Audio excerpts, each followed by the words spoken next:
आज है 17 जून। हम 16 और 17 दोनों दिन की करंट अफेयर पर डिस्कस करेंगे। ठीक है, 16 तारीख को आपको पता है संडे था। ठीक है, तो संडे के दिन हम क्लास नहीं लेते हैं। उस दिन क्या होता है, टेस्ट होता है। आप लोगों को अगर टेस्ट अटैम्प्ट करना है, जो कि हर वीकली और हर मंथली टेस्ट होता है, ठीक है, आपको दोनों टेस्ट अटैम्प्ट करने चाहिए। वीकली टेस्ट भी अटैम्प्ट करना चाहिए और मंथली टेस्ट भी अटैम्प्ट करना चाहिए। ठीक है, इससे ना रिवीजन बना रहता है, तो इससे याद चीज़ें बनी रहती हैं। ठीक है, तो आप अगर इसको ज्वाइन करना चाहते हैं तो आप टेलीग्राम में जाइए। टेलीग्राम कहाँ से ज्वाइन करेंगे, तो आप एक काम कीजिए, और जो यूट्यूब की वीडियो है उसकी डिस्क्रिप्शन में जाकर के देखिए, आपको वीडियो मिल जाएगी, आपको टेलीग्राम की लिंक मिल जाएगी, उससे जाकर के ज्वाइन कर लीजिए। ठीक है, तो करंट अफेयर पर डिस्कस कर लेते हैं। तो पहला प्रश्न ये है कि हाल ही में भारत हिंद महासागर रिम एसोसिएशन क्रूज पर्यटन सम्मेलन का आयोजन 14 जून 2024 को निम्नलिखित में से किस भारतीय शहर में संपन्न हुआ है। ऑप्शन है चेन्नई, दूसरा है कोलकाता, तीसरा है बेंगलुरु और चौथा है दिल्ली। तो इसमें से जो सही उत्तर है वो है डी, यानी कि दिल्ली। ठीक है, अब देखो एक बार ना, आप इसको देखो वर्ल्ड मैप को, जो वर्ल्ड मैप दिखाई दे रहा है ना, इसमें आप एक बार इसको देखो, इंडियन ओशन को। ठीक है, अब इंडियन ओशन की ना इस रीजन को देखो, इस रीजन को। ठीक है, क्योंकि ये जो देख रहे हैं ना हम कि इंडियन ओशन रिम एसोसिएशन, तो ये जो संगठन है ना इंडियन ओशन रिम एसोसिएशन, तो इस इंडियन ओशन के किनारे जो जो देश हैं वो इसके सदस्य होंगे। समझ में आ रहा है? ठीक है, तो हम अब इन देशों को समझने से पहले एक बार ये देख लीजिए। ठीक है, अब एक बार इन देशों पर नजर डाल लेते हैं। देखो दिखाई दे रहा है, हमने इसको जूम कर लिया है, थोड़ा सा पिक्सल फटे हुए हो सकते हैं, लेकिन देखिए एक बार, ये है अपना इंडिया। देखो ये जो पीओके वाला रीजन है ना, वो दिखाई नहीं देता है। जो वर्ल्ड के मैप निकालते हैं तो ज़्यादातर मैप में दिखाई नहीं देता है। हाँ, इंडियन कोई किसी इंडियन ने बनाया हो मैप तो दिखाई देता है। ठीक है, तो आप इसको लेकर के ज़्यादा चिंतित मत होना। ठीक, ये है ईरान, ये है ओमान, ये है यमन। ठीक, ये वाला है यमन, ये वाला क्षेत्र। ठीक है, ओमान ये वाला है। ठीक है, और ये है यूनाइटेड अरब अमीरात। ठीक है, यानी कि UAE। ठीक, ये है सोमालिया, ये है केन्या, ये है तंजानिया, कोमरोस है, मेडागास्कर है, मॉरिशस है, मोजाम्बिक है, साउथ अफ्रीका है, ये श्रीलंका है, बांग्लादेश है, और ये है थाईलैंड, ये है मलेशिया, और ये छोटा सा देश सिंगापुर, ये है इंडोनेशिया, ये सारे द्वीप मिला करके, और ये है ऑस्ट्रेलिया। इसमें एक न्यू मेंबर और है, उसका भी नाम याद रखना, और वो है फ्रांस। ठीक है, देखो फ्रांस को ना आप याद रखना, ये बहुत जरूरी है। वो अपने आइलैंड के चक्कर में हो गया है मेंबर। ठीक है, वैसे ये फ्रांस तो आपको पता है कहाँ है, यूरोप का हिस्सा है फ्रांस। ठीक है, तो वो यहाँ पर कहाँ से आया, तो अपने आइलैंड के चक्कर में हो गया है। ठीक, अब आपके दिमाग में आ जाए कि भाई किस आइलैंड के कारण, तो देखो ये जो मॉरिशस है ना, इसके यहाँ पर बिल्कुल एक छोटा सा आइलैंड है जिसका नाम है रीयूनियन आइलैंड। क्या? Reunion island. ठीक है, वो किसका है, ये फ्रांस का है। इसलिए फ्रांस को जो है इंडियन ओशन रिम एसोसिएशन का हिस्सा बनाया गया। कब बनाया गया?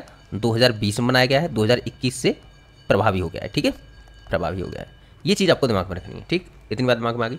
अब पता है आपको इस ये जो संगठन है इंडियन ओशन रिम एसोसिएशन, इसके देशों के नाम याद करने की आवश्यकता नहीं है। बस थोड़ा सा ना दिमाग में इमेज रखो कि कौन सा देश कहाँ पर है। ठीक है, अगर मैं कहूँ सोमालिया, तो आपके दिमाग में होना चाहिए कि ये इंडियन ओशन से लगता है या नहीं। मैं कहूँ केन्या, तंजानिया, ये सब आपके दिमाग में रहना चाहिए। ठीक है, ये एक इमेज में बनना चाहिए आपके दिमाग में। इंडोनेशिया है, ऑस्ट्रेलिया है, ये सारे देश इंडियन ओशन से सीमा साझा करते हैं, ये आपके दिमाग में रहना चाहिए। क्या साझा नहीं करता? फ्रांस नहीं करता। लेकिन फ्रांस को सदस्य क्यों बनाया गया? क्योंकि उसका एक आइलैंड है, उसका नाम है रीयूनियन आइलैंड, जो कि मॉरिशस के पास में है, उसके कारण फ्रांस भी इसका सदस्य है। ठीक, ये है पूरी बात, समझ में आ गया?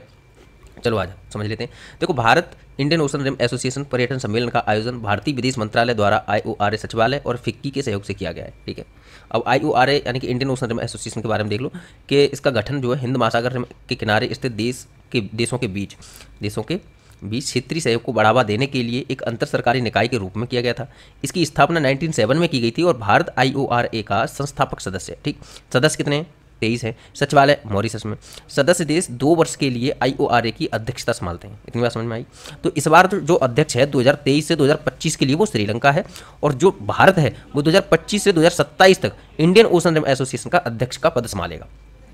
महत्वपूर्ण बात ये है, क्या इसका हेडक्वार्टर मॉरिशस में है। सदस्य 23 है, पैसे 22 थे, लेकिन फ्रांस के मिलने के बाद 23 हो चुके हैं। ठीक है, अभी अध्यक्ष श्रीलंका है 2023 से 25 के लिए, भारत 25 से 27 तक इसकी अध्यक्षता संभालेगा। ये 2-3 बातें दिमाग में रखनी है। ठीक, आगे आ जाओ। अगला प्रश्न जो कह रहा है वो कह रहा है कि हाल ही में चर्चा में रहा क्षेत्र मंगफ निम्नलिखित में से किस मध्य पूर्व एशियाई देश से संबंधित है। ऑप्शन है कुवैत, दूसरा है ईरान, तीसरा है बहरीन और चौथा है कतर। तो इसका जो सही उत्तर है वो है ए, यानी कि कुवैत। अब देखो एक बात दिमाग में रखो, पहली बात तो ये कि आपको पता है कि देखो ऐसा आ सकता है कि इधर बहुत सारे क्षेत्र आ जाते हैं और इधर आ जाते हैं बहुत सारे देशों के नाम, और फिर कहते हैं इनका मिलान करो, तो आपको मिलान करना होता है। ठीक है, तो मंगफ जो क्षेत्र है ना, इसको दिमाग में रखना है, क्योंकि यहाँ पर ना एक आगजनी की घटना हुई और उसमें ना कई सारे लोगों की मृत्यु होगी, यानी कि लगभग 49 लोगों की मृत्यु होगी। अब ये चर्चा में हमारे लिए इसलिए महत्वपूर्ण है क्योंकि इसमें 41 लोग भारतीय थे। कितने 41 लोग भारतीय थे, जिनमें से ज़्यादातर कहाँ के थे, केरल के थे। ठीक है, इसलिए ये महत्वपूर्ण बन जाता है। ठीक है, तो आगे देख लेते हैं एक बार इसको देखो, एक बार देखो, जैसे ये है इंडिया और ये पूरे वर्ल्ड का मैप है। आपके दिमाग में रहना चाहिए, पता है क्या है, ये वाला क्षेत्र दिमाग में डालो एक थोड़ा सा। ठीक है, ये क्या है, ये है अपना इंडियन ओशन, ये है रेड सी, ये क्या है, ये है फारस की खाड़ी और ये है होर्मुज स्ट्रेट। ठीक, क्या है ये है फारस की खाड़ी। ठीक, ये दिमाग में आ गया।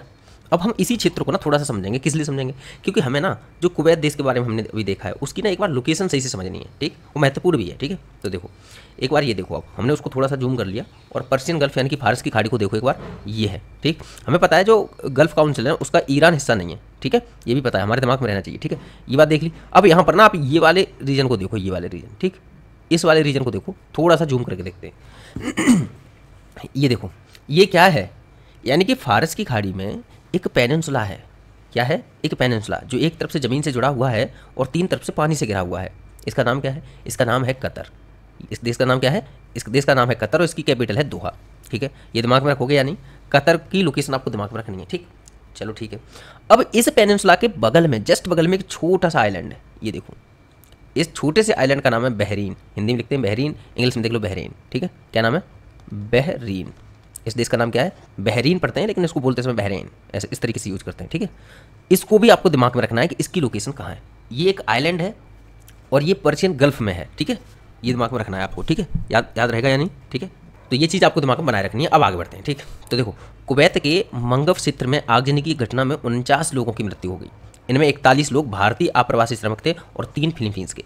कुवैत एक राजतंत्र है जिस पर अल सबा परिवार का शासन है। ठीक है, ये दिमाग में रखना है। अब आ जाओ अगले प्रश्न पर कि हाल ही में G7 शिखर सम्मेलन के 50वें संस्करण की मेजबानी इटली ने की है। बताइए निम्नलिखित में से कौन G7 के सदस्य देशों का हिस्सा नहीं है। ऑप्शन है USA, दूसरा है फ्रांस, तीसरा है कनाडा और चौथा है दक्षिण कोरिया।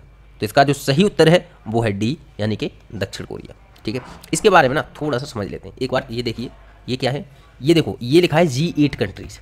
ठीक है, क्या लिखा है, G8 कंट्रीज। लेकिन 2014 में रूस ने ना क्रीमिया पर आक्रमण कर दिया था और उसको अपने कब्जे में ले लिया। ठीक है, इसलिए क्या किया गया कि जो G8 कंट्रीज़ थे, बाकी के कंट्रीज़ ने इसको यानी कि रसिया को निलंबित कर दिया G8 से। ठीक है, इसलिए तब से ये क्या हो गया है, तब से ये हो गया G7 कंट्रीज़। ठीक है, तो इसमें ये जो रसिया है ना, इसको काट दो। बाकी के जो कंट्रीज़ हैं, कनाडा हुआ, US हुआ, फ्रांस हुआ, UK हुआ, जर्मनी और इटली और जापान, कितने देश हुए, 1 2 3 4 5 6 7 G7। ठीक, ये बात दिमाग में आई। चलो देख लेते हैं एक बार। इटली द्वारा आयोजित G7 शिखर सम्मेलन का 50वां संस्करण अपुलिया में आयोजित किया गया।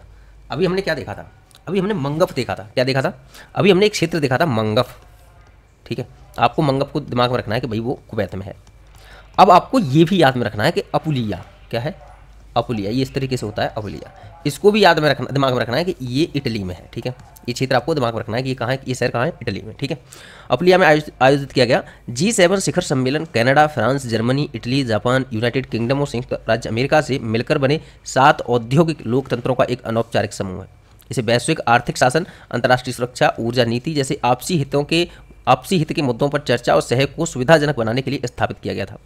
इस शिखर सम्मेलन में निम्नलिखित मुद्दों पर चर्चा की जाएगी, जैसे अफ्रीका, जलवायु परिवर्तन और विकास, मध्य पूर्व में चल रही स्थिति, जो इजराइल और हमास वॉर वगैरह जो चल रहा है, और फ़लस्तीन का इशू जो है, यूक्रेन के खिलाफ रूस का आक्रामक युद्ध, प्रवासन यानी कि माइग्रेशन महत्वपूर्ण है, ये इंपॉर्टेंट है। ठीक है, हमारे ऐसे वाले प्रोग्राम में भी ये एक हिस्सा रहेगा। इंडो पैसिफिक और आर्थिक सुरक्षा, कृत्रिम बुद्धिमत्ता यानी कि आर्टिफिशियल इंटेलिजेंस, एनर्जी और अफ्रीका भूमध्य सागरीय क्षेत्र। ठीक है, इससे संबंधित मामला।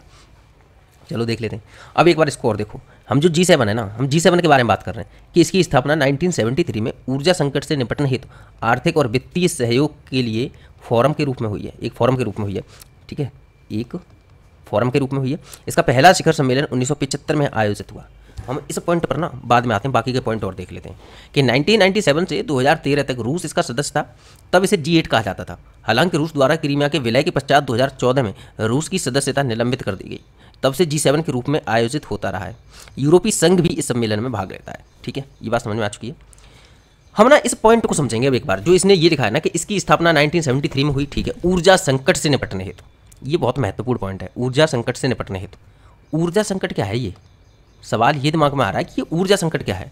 देखो मुझे लग रहा है जो यूपीएससी वाले कैंडिडेट होंगे उनके लिए भी, और जो यूपीपीसीएस वगैरह एग्जाम की जो तैयारी करते हैं उनके लिए भी ये समझना बेहद महत्वपूर्ण है। आपको पता है ना कि ये जो दुनिया है हमारी वो एक विकास के दौर से गुजरी है। डॉलर का अस्तित्व में आना और पूरी दुनिया में डॉलर का राज चलना, ये सब अचानक नहीं हुआ है, ये एक क्रमबद्ध रूप से विकसित हुआ है। हमारे पास ऐसा था कि हमारे पास एक सिस्टम नहीं था। एक समय था जब हम वस्तु विनिमय करते थे, यानी कि जो बार्टर सिस्टम चलता था, यानी एक वस्तु से दूसरी वस्तु लेते थे।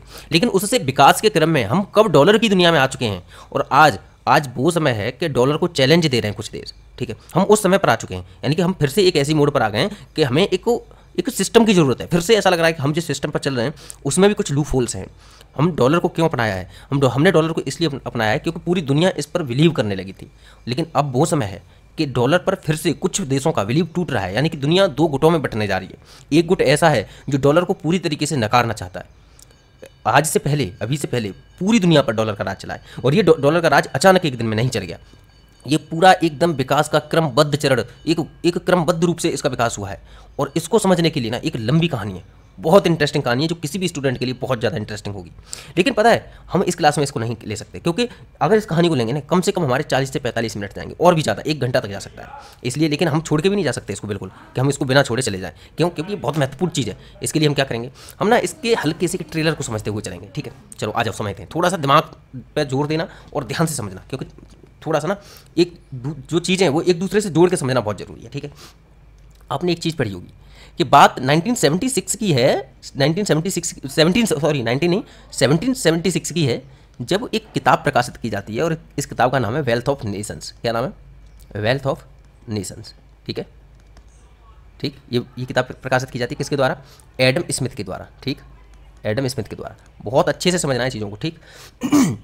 इसमें एक सिद्धांत दिया जाता है, उस सिद्धांत का नाम है क्लासिकल इकोनॉमिक्स। क्लासिकल इकोनॉमिक्स, ठीक है, क्लासिकल इकोनॉमिक्स, ठीक है। ये दिमाग में आया? इसके अनुसार पता है क्या है? इसके अनुसार ये है कि आप ना प्रोडक्शन बहुत ज़्यादा बढ़ाओ, आप प्रोडक्शन बढ़ाते रहो, मार्केट के अंदर प्रोड्यूस होकर जो माल आएगा उसकी डिमांड अपने आप जनरेट होती रहेगी। ये है सामान्य तौर पर समझे तो। हालांकि इसके बहुत सारे पहलू हैं, और डीप समझेंगे तो और ज़्यादा खुलेंगे पत्ते, लेकिन हमें सिर्फ यहीं से समझ के चलना है, ठीक है।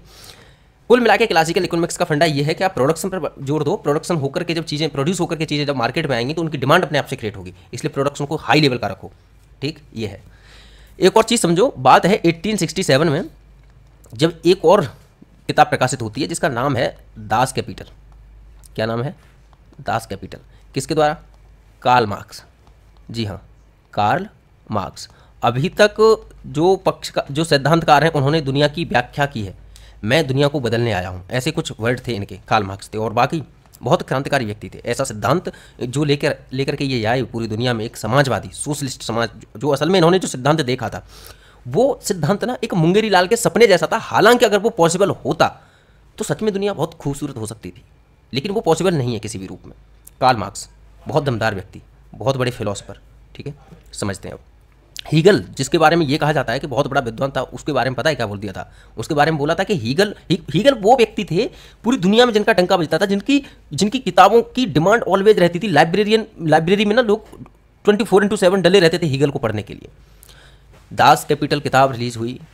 ये जो कार्ल मार्क्स है ना, इन्होंने पता है क्या कहा था? इन्होंने कहा था कि हीगल ना उल्टे थे, मैंने हीगल को उठा के सीधा किया है। यानी कि हीगल की जो सैद्धांतिक विचारधारा थी उसके जस्ट उलट इन्होंने फिजिकल, यानी कि एक तरीके से देखा जाए तो भौतिक विचारधारा दी थी। हालांकि मैं जो बोल रहा हूँ अब ये थोड़ी सी चीज़ें आपको बाउंस कर रही होंगी, इतना डीप हमें नहीं जाना है, ठीक है।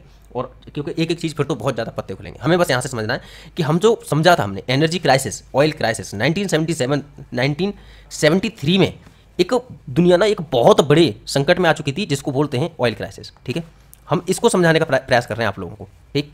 तो समझिए, दास कैपिटल रिलीज हुई है बुक, ठीक है। दास कैपिटल में अपने अलग सिद्धांत दिए हैं। वहीं दास कैपिटल में क्या है? सारे के सारे समाजवादी सिद्धांत दिए हैं, समाजवादी सिद्धांत। वहीं जो 1776 में जो किताब आई थी, प्रकाशित हुई थी एडम स्मिथ की, उसमें सारे के सारे पूंजीवादी सिद्धांत दिए हैं। कौन से? पूंजीवादी सिद्धांत।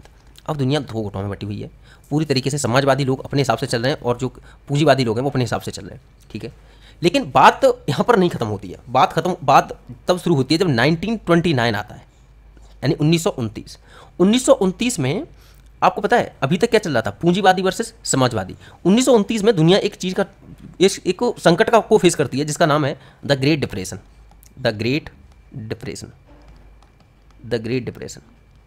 अब समझ में दो, अब दिमाग में आया होगा द ग्रेट डिप्रेशन का मतलब क्या है। 1929 की आर्थिक मंदी, इसको विश्व आर्थिक मंदी कहा जाता है, बहुत बड़ी मंदी थी। क्यों आई, क्या कारण थे, इन पर चर्चा नहीं करेंगे अभी, क्योंकि बहुत बड़ा मुद्दा खुल जाएगा, ठीक है, समझ में आया इतना। अब जब आर्थिक मंदी आई तो यहाँ पर ना पता है क्यों, एक छोटा सा समझो, क्योंकि लोगों ने जो इस सिद्धांत के अनुसार चल रहे थे कि प्रोडक्शन करते रहो, तो प्रोडक्शन करके पूरा मार्केट भरा पड़ा था, लेकिन उसकी डिमांड नहीं हो रही थी। समझ में आ रहा है, डिमांड नहीं हो रही थी, इसलिए पता है जो वस्तुएं थी ना मार्केट में, उनका रेट गिरना शुरू हो गया। और जब भी किसी चीज़ का रेट गिरता है तो उसको डिप्रेशन बोलते हैं। ये डिप्रेशन अचानक नहीं आ जाता, इसके कई चरण होते हैं। पहले स्लो डाउन होता है, फिर कॉन्ट्रैक्शन होता है, फिर रिसेशन होता है, और उसके बाद में डिप्रेशन होता है। तो ये डिप्रेशन आ चुकी थी स्थिति, यानी जो देश थे वो अर्थव्यवस्था में आगे बढ़ने की बजाय उनकी वस्तुओं के रेट गिर रहे थे, यानी कि जो जीडीपी है वो जीडीपी कम हो रही थी। एक स्थिति होती है कि जीडीपी का जो ग्रोथ रेट है वो कम हो जाए, नहीं ऐसा नहीं हुआ, यहाँ जीडीपी ही कम हो रही है, ये बड़ी स्थिति है। आपकी ग्रोथ रेट पहले 10% थी, उसकी बजाय अब 8% हो रही है। ओके ठीक है, हम कह सकते हैं कि भाई एक रिसेशन है, कॉन्ट्रैक्शन है, ये सब हो रहा है, लेकिन यहाँ क्या है, यहाँ है कि वस्तुओं के रेट गिरना, यानी एक डिप्रेशन है, आपकी अर्थव्यवस्था ही कम हो जाएगी। किसी की अर्थव्यवस्था $20 ट्रिलियन की है, हो सकता है 16 की रह जाए, हो सकता है 15 की रह जाए, और ऐसा नॉर्मली पॉसिबल नहीं है। ये कब पॉसिबल है, जब वस्तुओं के रेट गिरने लग जाए। समझ में आ रहा है यहाँ पर ना। अब पता है ऐसा क्यों हुआ, ऐसा इसलिए हुआ क्योंकि ये ना अपने अपने सिद्धांत के लिए फिदायीन चल रहे थे, यानी कि जो पूंजीवादी अर्थव्यवस्था वाले हैं वो पूरी तरीके से ब्लाइंडली फॉलो कर रहे थे एडम स्मिथ को, और जो कार्ल मार्क्स के जो फॉलोअर हैं वो पूरी तरीके से फॉलो कर रहे थे किसको, कार्ल मार्क्स की जो बुक है कैपिटल, जो कैपिटलिस्ट है, जो क्या नाम है उसका, दास कैपिटल को, ठीक है, उसके अनुसार पूरी की पूरी जो अर्थव्यवस्था है वो समाजवादी अर्थव्यवस्था के अनुसार चल रहे थे। लेकिन यहाँ पर ना 1929 में एक चीज़ देखी गई कि जितने समाजवादी देश थे उन सबकी अर्थव्यवस्थाएं डूब रही थी, लेकिन उसी समय पर एक देश है जिसका नाम है यूएसएसआर, ये कर रहा था 40% की ग्रोथ रेट। दुनिया की आंखें चमक गई, उन्होंने कहा कि ये हो क्या रहा है।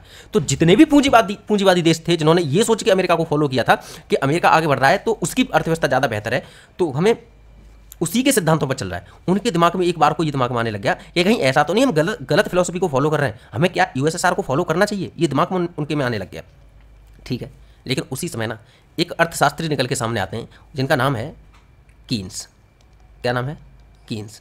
और ये ना एक सिद्धांत देते हैं जिसे बोला जाता है केनेजियन इकोनॉमिक्स। क्या बोला जाता है, केनेजियन इकोनॉमिक्स। समझना इस बात को, थोड़ा सा दिमाग में थोड़ा सा समझने का प्रयास करना, एकदम बाउंस मत करना, मैं बहुत सरल करने का प्रयास कर रहा हूँ, ठीक है। केनेजियन इकोनॉमिक्स इन्होंने पता है क्या कहा, इन्होंने पूंजीवादी देशों से कहा कि आप ना इतने ज़्यादा कट्टर मत होइए अपनी उसको लेकर के, अपनी जो सिद्धांत है उनको लेकर के। इन्होंने कहा कि देखो पूंजीवादी देशों में क्या होता है कि आप बिल्कुल भी लोगों को मतलब इनकम जनरेट नहीं करते हो, मतलब लोगों के पास पैसा आ रहा है, इस चीज़ से आपको कोई मतलब नहीं है, आपको बस इस चीज़ से मतलब है कि आगे बढ़ रहा है, यानी जो एक उद्योगपति है वो आगे बढ़ रहा है, उसकी जो वस्तुएं होंगी वो कौन लेगा, नीचे के लोग लेंगे, छोटे छोटे लोग लेंगे, ठीक है। तो ऐसे करके ये उद्योगपति भी आगे बढ़ेगा, और इनको जब ये जो उद्योगपति है प्रोड्यूस करेगा चीज़ें, तो इससे जो रोजगार पैदा होंगे वो इनको मिलेंगे, इसलिए ये भी आगे बढ़ेंगे। ये सिद्धांत है किसका, इनका जो क्लासिकल इकोनॉमिक्स है एडम स्मिथ का। लेकिन ये यहाँ पर स्थिति ऐसी नहीं थी 1929 में, ठीक है। मतलब ऐसा था कि ये प्रोडक्शन कर रहे थे, लेकिन इनके पास पैसा ही नहीं था खरीदारी के लिए। जब इनके पास पैसा नहीं था तब कीन्स आए सामने, और कीन्स ने एक थ्योरी दी जिसे केनेजियन इकोनॉमिक्स कहते हैं। केनेजियन इकोनॉमिक्स पता है क्या है, AD = C+I+G+NX। बिल्कुल भी परेशान नहीं होना है, समझाता हूँ, एक एक बात समझाता हूँ। AD का मतलब पता है क्या है, एग्रीगेट डिमांड, यानी कि टोटल डिमांड जितनी मार्केट में हो रही है ना, हम उसकी अब उस डिमांड, एक बात समझो, जो डिमांड हो रही है मार्केट में उसको किस तरीके से प्रतिपूर्ति करना है। एक तो कंजम्पशन के माध्यम से, एक इन्वेस्टमेंट के माध्यम से, तीसरा है G यानी कि गवर्नमेंट एक्सपेंडिचर के माध्यम से, और चौथा है NX यानी कि नेट एक्सपोर्ट के माध्यम से, ठीक है। वो ये कह रहा है कि मार्केट में आप क्या कर रहे हो, आप चीज़ें भर रहे हो ज़बरदस्ती, आपको मतलब नहीं है कि इसकी डिमांड हो रही है या नहीं हो रही, लेकिन आपको ऐसा नहीं करना है। आपको कैसे करना है, आपको ये करना है कि आपको कंजम्पशन बढ़ाना है लोगों का। डिमांड, आप ऐसा मत करो कि पहले चीज़ें भर रहे हो मार्केट में और फिर सोच रहे हो कि आ जाएगी और अभी डिमांड अपने आप से जनरेट होगी, ऐसा नहीं है। आप करो क्या, लोगों का कंजम्पशन बढ़ाओ, लोग चीज़ों को ज़्यादा खरीदें, कंज्यूम करें ज़्यादा। उसके लिए क्या होना चाहिए, इन्वेस्टमेंट होना चाहिए, निजी और गवर्नमेंट दोनों प्रकार का इन्वेस्टमेंट होना चाहिए। इन्वेस्टमेंट से पता है क्या होगा, एक तो चीज़ें प्रोडक्शन होगा, दूसरा इससे ना रोजगार बनेंगे। क्या बनेंगे, इससे रोजगार मिलेंगे, और इन रोजगारों से लोगों की इनकम जनरेट होगी, और इससे फिर वो कंजम्पशन बढ़ाएंगे। समझ में आ रहा है कि नहीं आ रहा। तीसरा है गवर्नमेंट एक्सपेंडिचर। अब समझना, पता है सोशलिस्ट इकोनॉमी में ये है कि एक जो सरकार है ना, वो सरकार लोगों की जो इनकम है वो जनरेट करेगी, ठीक है।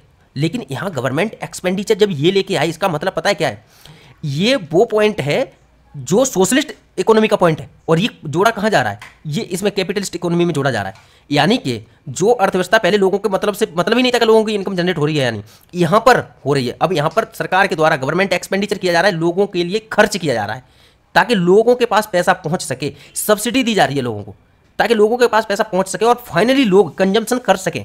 समझ में आ रहा है कि नहीं आ रहा। और ये है टोटल नेट एक्सपोर्ट। यानी कीन्स ने कहा कि कोई भी अर्थव्यवस्था न तो समाजवादी रह सकती है और ना ही केवल पूंजीवादी रह सकती है। क्या होना चाहिए, पूंजीवादी प्लस समाजवादी, यानी समाजवादी। अब समाजवादी अर्थव्यवस्था भी ऐसा नहीं है कि समाजवादी अर्थव्यवस्था अपने आप से ऐसे ही चल जाए और उसके लिए मतलब उद्योगपतियों को आगे बढ़ाना जरूरी नहीं है। समाजवादी अर्थव्यवस्था के लिए जरूरी यह है कि वो उद्योगपतियों को आगे बढ़ाए, और पूंजीवादी अर्थव्यवस्था के लिए यह है कि समाजवादी जो गुण है कुछ गुणों को अपनाए। ठीक है, तो यहाँ पर ना इस ग्रेट डिप्रेशन से अगर किसी को निकालने का श्रेय दिया जाता है तो वो है हमारे कीन्स, अर्थशास्त्री कीन्स ने इस ग्रेट डिप्रेशन से हमको निकाला था। समझ में आ गया, ये बात क्लियर हुई। पूरी दुनिया ना एक बार फिर से आगे बढ़ने लगी। ठीक है, सब कुछ ठीक से चलने लगा, बहुत आगे बढ़ने लगे और ऐसा लगा कि जैसे संकट अब हमारे दिमाग से निकल गया है और सारी की सारी चीज़ें सब कुछ सही चल रही हैं। लेकिन बात आती है 1973 में। आपको पता है इससे जस्ट पहले इजराइल वॉर हुआ था, इजराइल फलस्तीन। ठीक है, और इसी समय मिस्र से इजराइल का युद्ध हुआ था। सिनाई पेनिनसुला पर इजराइल ने कब्जा कर लिया था। समस्या इतनी गंभीर हो गई थी ना कि जो ओपेक कंट्रीज़ थे, यानी जो ऑयल प्रोड्यूसर कंट्रीज़ थे, उनके दिमाग में एक बात गई कि हम अपना ऑयल अब बढ़ाएंगे क्योंकि इजराइल का साथ दिया है वेस्टर्न कंट्रीज़ ने। दिमाग से समझना, यहीं पर बहुत मेन पॉइंट की बात है। ठीक है, तो इन्होंने क्या किया कि जिन जिन देशों ने इजराइल का साथ दिया था उनको ऑयल एक्सपोर्ट नहीं करना है, पहला काम। ठीक, दूसरा काम, ऑयल के जो रेट थे वो 4 गुना बढ़ा दिए। आप समझ रहे हैं, ऑयल की रेट बढ़ने का मतलब समझ रहे हैं। आपकी सब्जी से लेके आपका कंप्यूटर तक, आपके मोबाइल तक, ये सब कैसे आता है आपके हाथ में, ये सब आपको ट्रांसपोर्टेशन के माध्यम से आता है। और ट्रांसपोर्टेशन का और आपको जो चीज़ें मिलती हैं उसमें ये ट्रांसपोर्टेशन का जो कॉस्ट है ना, ये बहुत ज़्यादा होती है। अब ट्रांसपोर्टेशन की जो वेटेज है वो बहुत ज़्यादा होता है। तो पता है, अगर ये ऑयल का आप रेट बढ़ाएंगे तो ट्रांसपोर्टेशन कॉस्ट बढ़ेगी, और ट्रांसपोर्टेशन के कॉस्ट बढ़ने से आपकी सब्जी से लेके रोटी तक, आपके पैंट से लेके शर्ट तक, और आपके लैपटॉप से लेके आपके मोबाइल तक, हर चीज़ का रेट बढ़ जाएगा। ये 4 गुना बढ़ाए थे। समझ में आ रहा है। यानी स्थिति ये है कि आपको नमक खरीदने जाना था पहले 20 रुपये का, अभी अब आपको जाना है वही 1 किलो नमक 80 रुपये का। समझ में आ रहा है। यानी कि स्थिति बहुत गंभीर हो रही थी। और ऐसी अब कुछ नेसेसरी चीज़ें होती हैं जो आपको खरीदनी है। रोटी तो आप नहीं छोड़ सकते ना, आटा तो आप नहीं छोड़ सकते ना। जो आपकी मूलभूत आवश्यकता है उनको तो पूरा करोगे ही करोगे, चाहे कितनी भी महंगी क्यों ना हो जाए। भूखे तो नहीं मरोगे। फाइनली आप अपना मोबाइल बेच दोगे, लैपटॉप बेच दोगे, पढ़ाई छोड़ दोगे, लेकिन भूखे तो नहीं मरोगे ना। ऐसा ही होता है भाई कि आप भूखे ही मर जाओगे, नहीं होगा। तो फाइनली लोग ना बाकी की चीज़ों को छोड़ करके अपनी नेसेसरी चीज़ें पूरी कर रहे थे, और पैसा जो ज़्यादातर है वो कहाँ जा रहा था, वो मिडिल ईस्ट देशों को जा रहा था, यानी कि ऑयल प्रोड्यूसर कंट्रीज को जा रहा था। और वो पता है क्या कर रहे थे, वो सारा का सारा पैसा लेकर के बैठे जा रहे थे। नॉर्मल क्या होता है कि जब भी किसी के पास पैसा आता है तो वो खर्च करता है, इन्वेस्टमेंट करता है, इससे रोजगार जनरेट होते हैं, इससे लोगों की आय बढ़ती है, और इससे लोगों की जब आय बढ़ती है तो वो खर्च करते हैं, और जब खर्च करते हैं तो डिमांड होती है, और जब डिमांड होती है तो फिर से प्रोडक्शन होता है, और फिर से इन्वेस्टमेंट होता है, और फिर से रोजगार जनरेट होते हैं। ये है इकोनॉमी का सर्कल। लेकिन यहाँ क्या है, यहाँ पर जो ऑयल प्रोड्यूसर कंट्रीज है वो कर क्या रहे हैं, वो पैसा लेके बैठ गए, वो नहीं कर रहे इन्वेस्टमेंट। समस्या यहीं खड़ी हो गई, समस्या यहीं खड़ी हो गई। समझ में आ रहा है। यानी कि जो पैसा है वो सारा मिडिल ईस्ट कंट्रीज के पास है। पूरी दुनिया में पता है अभी तक क्या था, अभी तक ये था कि हम मंदी से निपटे थे, हम महंगाई से निपटे थे। लेकिन एक ऐसी स्थिति आ गई है जहां मंदी और महंगाई दोनों है। मंदी कैसे है, क्योंकि लोगों के पास पैसा नहीं है। महंगाई कैसे है, क्योंकि कुछ देशों के पास बहुत सारा पैसा है। समझ में आ रहा है। यहाँ पर एक दुनिया ना एक नई चीज से रूबरू होती है जिसका नाम है स्टैगफ्लेशन। यूपीएससी का प्रश्न है, यूपीपीसीएस का प्रश्न है, समीक्षा अधिकारी का प्रश्न है, हर जगह पर प्रश्न आया है। स्टैगफ्लेशन एक ऐसी स्थिति जहां महंगाई और मंदी दोनों एक साथ आ जाते हैं। इससे निपटने के लिए किसी को नहीं पता था कि कैसे निपटे। यहीं पर 2 सिद्धांतकार या 2 अर्थशास्त्री सामने आते हैं जिनका नाम है मिल्टन फ्रीडमैन और दूसरे हैं फ्रेडरिक हाइक। पता है यहां पर एक नई चीज को सिद्धांत देते हैं। पता है क्या है उस नई चीज का, उसका नाम है monetary policy mechanism. Monetary policy mechanism. ठीक है, अब देखो, अब आपके दिमाग में ना ये आ रहा हो, अगर प्रश्न कभी आए कि जो मॉनेटरी पॉलिसी मैकेनिज्म है वो किसकी देन है, तो किसकी देन है, मिल्टन फ्रीडमैन और फ्रेडरिक हाइक की। और ये क्यों आए, क्योंकि इसी समय जो अब हमने कहा कि देखो ये इन्होंने क्या किया था, ऑयल देना बंद कर दिया था, 4 गुना रेट कर दिए थे बाकी देशों को, और जो देश जिन देशों ने इजराइल का साथ दिया था उनको देना बंद कर दिया था। पता है इसी स्थिति को क्या कहा गया था, इसको कहा गया था द ऑयल क्राइसिस। या फर्स्ट ऑयल क्राइसिस, ठीक है। अब यहाँ पर ना देशों के दिमाग में ये आ गया था कि ऐसी स्थिति कभी भी बन सकती है जब हम इस तरीके की सिचुएशन में फंस सकते हैं। ये पूरी दुनिया के देशों के लिए बहुत बड़ा सबक था। इसीलिए यहीं पर कुछ संगठन बनाए गए थे और उन्हीं संगठनों में एक संगठन था G7 यानी कि G8। बात समझ में आया? G8 बना फिर G7 बन गया, ठीक है। हमने समझे, तो आप लोग समझे कि G7 क्यों बनाया गया था। G7 इस तरह के संकट से उबरने के लिए बनाया गया था, ठीक है। और लेकिन इन संकटों ने ना हमें नई नई चीज़ों से रूबरू कराया, हमें कुछ नया सिखाया और हमारी जो सभ्यता है उसको नए अनुभव कराए, ठीक है। मॉनेटरी पॉलिसी मैकेनिज्म आया जहां पर यह कहा गया कि आप केवल देशों की जो राजकोषीय नीति होती है केवल उसी से देश अर्थव्यवस्था को नहीं चला सकते। उसमें जरूरी यह है कि आपके पास एक केंद्रीय बैंक हो और केंद्रीय बैंक अपने आधार पर चीज़ों को घटोत्तरी बढ़ोत्तरी करे, repo rate, reverse repo rate, ये सब चीज़ें भविष्य में आई, ठीक है। समझ में आ रहा है? चलो, तो हम लेकिन इस कहानी को यहीं रोकते हैं क्योंकि इससे ज़्यादा बढ़ाएंगे तो बहुत लंबी हो जाएगी और वैसे भी ये बहुत ज़्यादा लंबी हो चुकी है मुझे लगता है। और पता है इसमें ना बहुत छोटे छोटे पॉइंट और बहुत महत्वपूर्ण पॉइंट रह गए क्योंकि हमने कहा था ये केवल एक ट्रेलर है। अगर इसको समझेंगे कम से कम 2 घंटे लगेंगे इस पूरी कहानी को समझने में, क्योंकि हर एक पत्ते को उधेड़ेंगे तो उसमें नए नए तार निकलेंगे, क्योंकि कहानी बहुत बड़ी है, क्योंकि ये एक सभ्यता की कहानी है, लंबे समय की कहानी है, 200-300 साल के विकास की कहानी है और हमारे द्वारा एडॉप्ट की गई नई नई चीज़ों की कहानी है। समझ में आ रहा है? चलो, तो अब आगे बढ़ते हैं। अगला प्रश्न यह है कि हाल ही में जोशीमठ शहर का आधिकारिक नाम बदलकर ज्योतिर्मठ कर दिया गया है। यह उन 4 प्रमुख मठों में से एक है जिन्हें 8वीं शताब्दी के दार्शनिक आदि शंकराचार्य ने स्थापित किया था। बताएं कि ज्योतिर्मठ किस राज्य में स्थित है। तो ऑप्शन है कर्नाटक, उत्तराखंड, उड़ीसा या गुजरात। तो इसका सही उत्तर है बी यानी कि उत्तराखंड, ठीक है। अब एक बार देखो आप कि यह है अपना भारत और अपने से प्यारे से भारत में ये जो नीले कलर का आपको दिखाई दे रहा है ये है अपना एक राज्य जो है उत्तराखंड। और उत्तराखंड में नॉर्थ में ये देखो चमोली डिस्ट्रिक्ट है जहाँ पर क्या है जोशीमठ है, ठीक है। देख लो, उत्तराखंड के पौराणिक शहर जोशीमठ का आधिकारिक नाम बदलकर ज्योतिर्मठ कर दिया गया है। आदि शंकराचार्य और ज्योतिर्मठ की कहानी है वो इसको देख लीजिए एक बार। ज्योतिर्मठ जिसे ज्योतिर्पीठ के नाम से भी जाना जाता है उन 4 प्रमुख मठों में से एक है जिन्हें माना जाता है कि 8वीं शताब्दी के दार्शनिक आदि शंकराचार्य ने अद्वैत वेदांत दर्शन। अब देखो मेरा मन तो कर रहा है कि मैं आपको अद्वैत वेदांत दर्शन भी समझाऊं, लेकिन समय इसकी इजाजत नहीं दे रहा है। आगे बढ़ते हैं। अद्वैत वेदांत दर्शन को बढ़ावा देने के लिए पूरे भारत में स्थापित किया गया था। ऐसा माना जाता है कि जब आदि शंकराचार्य या आदि गुरु यहाँ आए थे तो उन्होंने अमर कल्प वृक्ष नामक वृक्ष के नीचे तपस्या की थी। ज्योतिर्मठ नाम ज्ञान के दिव्य प्रकाश से आया है, जिसके बारे में कहा जाता है कि उन्होंने इसे प्राप्त किया था, जिसमें ज्योति का अर्थ दिव्य प्रकाश है। आदि शंकराचार्य के अन्य 3 जो प्रमुख मठ हैं उनके बारे में देख लो। एक है द्वारका जो गुजरात में है, ये पश्चिम दिशा में है। पुरी जो उड़ीसा में है, ये कहाँ पर है? पूर्व दिशा में है। श्रृंगेरी ये कहाँ पर है? कर्नाटक है, ये दक्षिण दिशा में है, ठीक है, श्रृंगेरी। और नॉर्थ का ये है ज्योतिर्मठ, ठीक है। तो ये इंग्लिश वालों के लिए देख लेना। अब आ जाते हैं एक बार ये कह रहा है कि भारत, ठीक है, ये कह रहा है कि भारत के किस बल सेना ने अपनी आधुनिकीकरण अभियान के तहत विद्युत रक्षक निगरानी प्रणाली शुरू की है। तो ऑप्शन है भारतीय सेना, भारतीय वायुसेना, भारतीय नौसेना, भारतीय वायुसेना या उपरोक्त में से कोई नहीं। इसका जो सही उत्तर है वो क्या है? ए यानी कि भारतीय सेना, ठीक है। अब देखो विद्युत रक्षक के बारे में बताया कि विद्युत रक्षक एक इंटरनेट ऑफ थिंग यानी IoT सक्षम एकीकृत जनरेटर निगरानी सुरक्षा और नियंत्रण प्रणाली है। IoT क्या है? परस्पर संबंधित उपकरणों का एक नेटवर्क है जो अन्य IoT उपकरणों और क्लाउड के साथ डेटा को जोड़ता है और उनका आदान प्रदान करता है। सेना डिजाइन ब्यूरो द्वारा स्वदेशी रूप से विकसित है ये, ठीक है, सेना डिजाइन ब्यूरो द्वारा, ठीक। यह एक ही सिस्टम में कई जनरेटर के संचालन को दूरस्थ रूप से एकीकृत और स्वचालित करता है, ठीक है। 2024 के लोकसभा चुनाव में मतदाता खाते के आधार पर उत्तर प्रदेश का सबसे छोटा निर्वाचन क्षेत्र कौन सा है? गाजियाबाद, रायबरेली, मेरठ या बागपत। तो इसमें सही उत्तर है डी यानी कि बागपत, ठीक है।